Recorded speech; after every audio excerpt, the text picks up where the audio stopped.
बेवहाय गोदान एसटिफ्रासो जोंनि थैनि बिनिमयाव मोननाय आन्दलननि बिनिमयाव मोननाय जोबोद खस्थ' खालामनानै आन्दलन खालामबोनाय बर'फोरनि मुङाव बड'लेण्ड मोननाय गासै मोनद' हारिसाफोरनि एसटि मोननांगौनि दाबिया गोरानि सायाव गोरा जानायखौ नुनो मोनदों। थारैनो मोनद' जनजातिफोरनो एसटि होमारोब्ला जोंनि थाखानाय एसटिफोरा मा इफेक्ट मोननो हागौ बेखौ गुवारै बुंफोरथिदों दुलाराय आसाम ट्राइबेल संघनि आफादगिरि मानगोनां सुकुमार बसुमतारिया। जनगोष्ठीनो एसटिखौ होमारोब्ला आसाम एबा जोंनि बिटिआरआव थानाय एक्जिस्टिं थाखानाय माखासे एसटिफोरहा माबायदि खहा जानायखौ नुहुरो नोंथांमोना? इतिमध्ये आं मोनसे रेफारेन्सआव उदाहरन लाबोनो सानो 1996 सनाव 1996 आव बे सयथानि भितराव अकल मोनसेल' माहारि कच राजबंशी भारतनि राष्ट्रपतिया अर्डिनेन्स जारि खालायनानै 6 मासनि थाखाय बिथांमोनखौ एसटि बानायदोंमोन।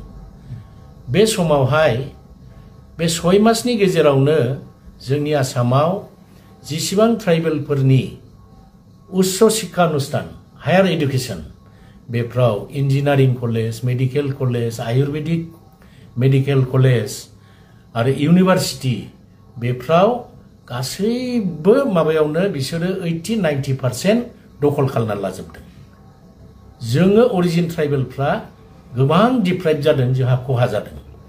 थिग बिदिनो राजनैतिक दिगावबो बै समाव आसामनि माजुलि होननाय मोनसे एसटि रिजार्भ एसेम्बलि कन्स्टिटुएन्सियाव बाय इलेक्शन जादोंमोन। बेवहाय करुणा दत्त मुंनि सासे राजबंशी सुबुङा बेवहाय केन्डिडेटसार होनानै कन्टेस्ट खालामनानै बिथाङा देरहासार जानानै फैनो हादों। बेवहाय जोङो ट्राइबेला डिप्राइभ जादों, अरिजिन ट्राइबेला।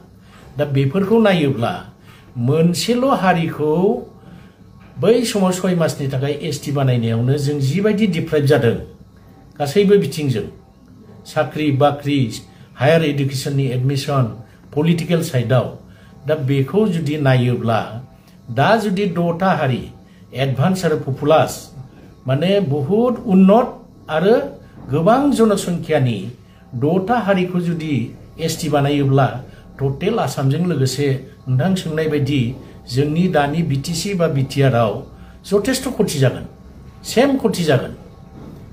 थोंजोङै दा जोंनि बिटिसि एरियायाव 6टानि भितराव 2 जनगोष्ठीया बेवहाय दङ, कच राजबंशी आरो आदिबासी। बिथांमोना जुदि बेवहाय एसटि जानांगौब्ला जोंनि नैबे बिटिसिनि जेसेबां बिटिसि कन्स्टिटुएन्सि दङ बेवहाय बिसोरो कन्टेस्ट खालामनो हागोन। आरो जोंनि बिटिसिआव जितु जनगाथनि जों ट्राइबेलफोरनिख्रुइ नन ट्राइबेलफ्रा बहुत बांसिन जनसंख्या दङ। थ' बेखौ नायोब्ला बै माजुलिनि जितुनाखि रिजाल्ट 1996नि बेबायदि जागोन। बेवहाय गोदान एसटिफ्रासो जोंनि थैनि बिनिमयाव मोननाय आन्दलननि बिनिमयाव मोननाय जोबोद खस्थ' खालामनानै आन्दलन खालामबोनाय बर'फोरनि मुङाव बड'लेण्ड मोननाय बे राजनैतिक मुलाम्फाखौ बिथांमोनासो लाफैगोन, जोंहा मोनसे साननाय दं आरोखि। थ' गतिके जोङो खुनु पद्धे बेखौ मानिनो हाया। आरो बिटिआर बा बिटिसि एरियानि ट्राइबेल सुबुंफोरखौ आं खावलायनो सानो, बिसेसकरि बर' दैदेनगिरि माहारियारि आफादफोर पलिटिकेल लिडारफोरखौ जेन' आसाम गभर्नमेन्टआ प्रप'जेल हरनानै सेन्ट्रेल गभर्नमेन्टआ जुदि एसटि बानायनो नागिरोब्ला बे मोनद' हारिखौ बिटिसिआव बेवहाय गोख्रों आपत्ति खालायनांगौ होननानै आं सानो। बिनिखायनो नोंथांमोननि बे मिडियानि गेजेरजों आं गासैबो जोंनि ट्राइबेल माहारिनि आफादफोरनि दैदेनगिरि माहारियारि आफादफोरनि आरो जोंनि पलिटिकेल लिडारफोरखौ खावलायनो सानो, जोङो बेथिंजाय मोनसे मोजां सिन्था सरसा खालायनानै मोनसे थि माबा लानानै सिद्धान्त लानानै जोङो आपत्ति खालायनो आगबारायबोनांगोन, बेखौ आं खावलायबाय। दा बिनि सायाव नोंथाङा मा बुंनो सानो बिनि सायाव? इतिमध्ये नोंथाङानो बुंखाबाय आसामनि एडभान्स आरो पपुलास जनगोष्ठी 6टा जनगोष्ठीया एसटि जानो होननानै गोबाव समनिफ्रायनो सरकारनाव दाबि दावा खालामबोगासिनो दं आरो आसाम गभर्नमेन्टआबो 2019 सनाव पाके प्रकारे कौशले खालामनानै प्रपोजल मोनसे हरदोंमोन सेन्ट्रेल गभर्नमेन्टनाव बेखौ राज्य सभायाव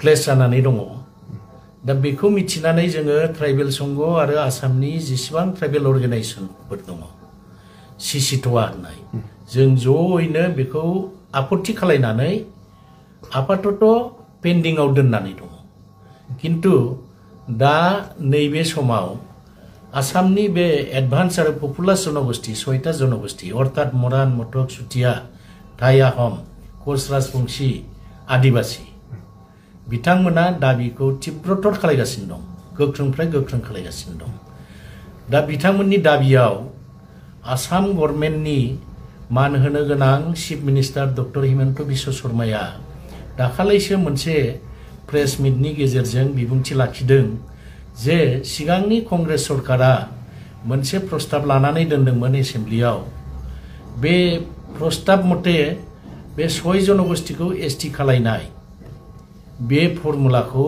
बहननो हाया बेवहाय लिरनाय दंमोन जे एक्जिस्टिं 14टा जनगोष्ठीया जितु ट्राइबेल नटिफाइड जानानै दङ बे एक्जिस्टिं 14टा ट्राइबेल जनगोष्ठीनि एक बिन्दु खहा जायालाबानो गोदानै 6टा जनगोष्ठीखौ एसटी खालायनायनि फर्मुला बहननो किन्तु दानि गभर्नमेन्ट हिमन्त बिश्व शर्मा बिथांनि दैदेननाय गभर्नमेन्टआ बेखौ पर्यालोचना खालामनानै नायदोंनो दाखालिनि बिबुंथिनि गेजेरजों जों मिथिबाय जे बबेबा मोनसे ग्रुपआ खहा जायालाबानो 6 जनगोष्ठीखौ एसटी खालामनो हाया बिनिखायनो फैगौ नभेम्बर दाननि जितुनाखि शीतकालीन उइन्टार सेसन आसाम एसेम्ब्लि जागोन बेवहाय केबिनेटआव सिद्धान्त लानानै मोनसे रिपर्ट दाखिल खालायगोन दा बे रिपर्ट दाखिल खालायगोन होननायाव जोङो आतंकित जादों जों गिखांनाय फैदों जोंनाव बबेबा मोनसे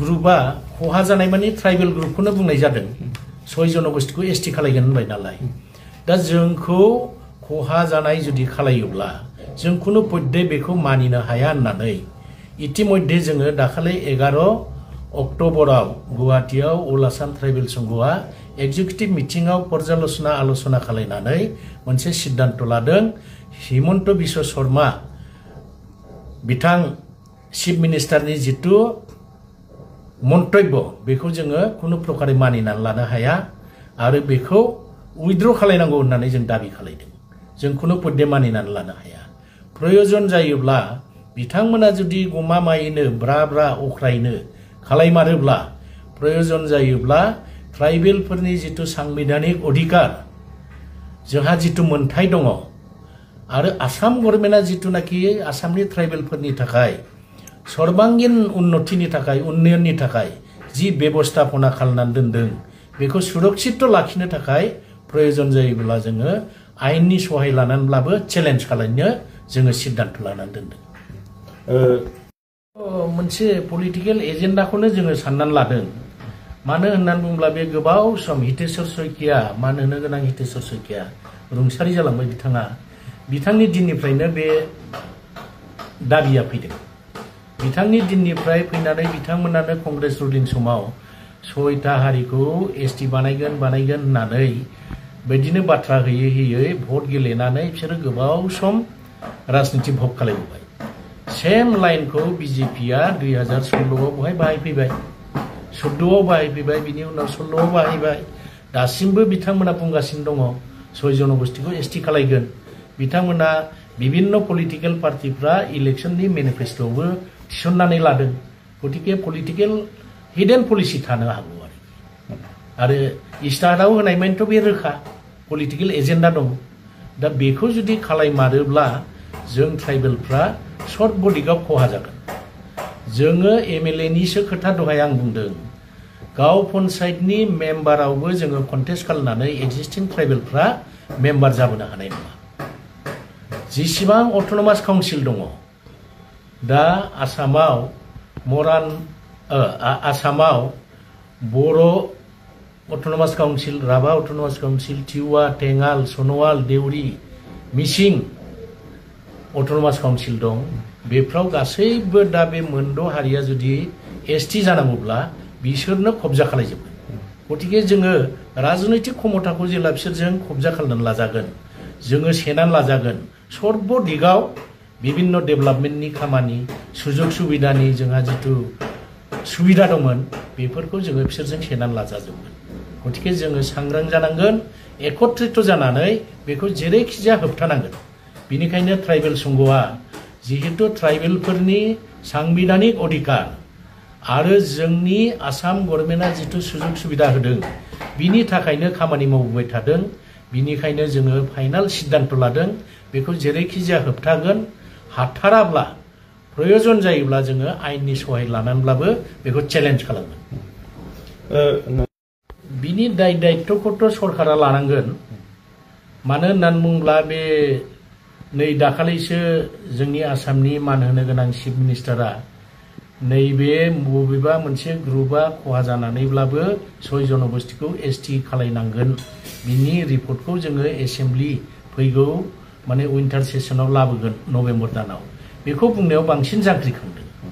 थ' गणतान्त्रिक भाबै बयहाबो दाबि खालामनायनि अधिकारा दङ, जोंहा बेवहाय बुंनांगौ बाथ्रा गैया। आरो गणतान्त्रिक भाबै जिहेतु गणतन्त्र देश, गणतान्त्रिक भाबै जोंहा खहा जागोनखौ जों अनुभब खालामनानै बादा होनायनि राइटआबो जोंहा दङ।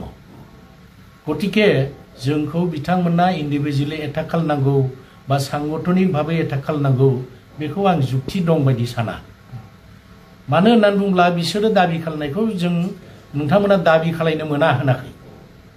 जों बुंदों बिथांमोनखौ खालायनो नाङा, बिथांमोनखौ एसटि खालायोब्ला एसटिआ एबिसिडि बा गोदान गोजाम बा माबा मोनसे ग्रुप बायदि खालायनाय भारतनि संबिधानाव जिहेतु प्रभिजन गैया, बिनिखायनो जोङो आतंकित जादों। जों गिख्रंथाव मोनसे माबाखौ नुहुरदों सिनारिखौ, बिनिखायनो आपत्ति जों खालायदों। दा बेखौ गभर्नमेन्टआ बिबेचना खालामनांगोन। जोङो बबेबा मोनसे संगठनखौ दासिमबो नाम दांखिनानै बा लिडारफोरखौ नाम दांखिनानै जोङो सोंखारियाखै। गभर्नमेन्टखौसो बुंदों जोङो एसटिखौ खालायनो नाङा। आरो जोङो मोनसे खोथा बुंबावदों, सिगांनि गभर्नमेन्टनि जिथु पलिसि एक्जिस्टिं ट्राइबेलफ्रा एक बिन्दु खहा जायालाबानो 6 जनगोष्ठीखौ एसटि खालायगोन होननानै बुंदों। बिदिबा जोंनो माबोरै एसटि दानि एसटिफ्रा एक बिन्दु खहा जाया बिनि फर्मुलाखौ जोंनो खिन्थाग्रो, पाब्लिकनो फोसावनानै होग्रो, अब्ला जोङो नायनानै नुगोन जों खहा जागोन जाया। जोङो मोनसे बिथांमोनखौ बुंबाय थादों जे एसटि खालायलायनो नाङा। बे 6टा माहारि बिथांमोना सर्बांगिन उन्नति जानोब्ला राजनैतिक अधिकारखौ सुरक्षित खालायनोब्ला एसटि जालायनो नाङा। बिथांमोना जिहेतु भारतनि संबिधाननि आधाराव ओबिसि हिसाबै नटिफाइडखा, ओबिसि हिसाबै बिसिबां आरो सुजुग सुबिदा होनो हायो गभर्नमेन्टआ आरो बिसोरनो होबाव, जोंहा बेवहाय बुंनांगौ बाथ्रा गैया। आरो जोङो सहजगसो होगोन प्रयोजन जायोब्ला। राजनैतिक भाबै बिथांमोना सिकुर जानो नागिरदों, रिजार्भेसन लुबैदों, बेखौबो ओबिसि हिसाबै भारतनि संबिधानखौ संशोधन खालामनानै ओबिसि हिसाबै बा जातिगत भाबै आसामाव बे 6टा माहारिनो एसेम्बलि कन्स्टिटुएन्सि एमपि कन्स्टिटुएन्सिफोरखौ रिजार्भेसन खालायनायनि बेबस्था खालायबानोथ' जोंहाबो जेबो खहा जाया, बिथांमोनाबो सेकुर जाबाय। जोंनि तरफनिफ्राय गभर्नमेन्टनाव बेखिनि मोनसे आइडियाखौबो होनाय जादों। तो रायजोफोर, दासिमनि गोदान मोनसे फुल आपडेट भिडिअआ बेखिनियानोसैमोन। Thank you for watching, love you all. Next भिडिअआव लोगो मोनगोन। बाय।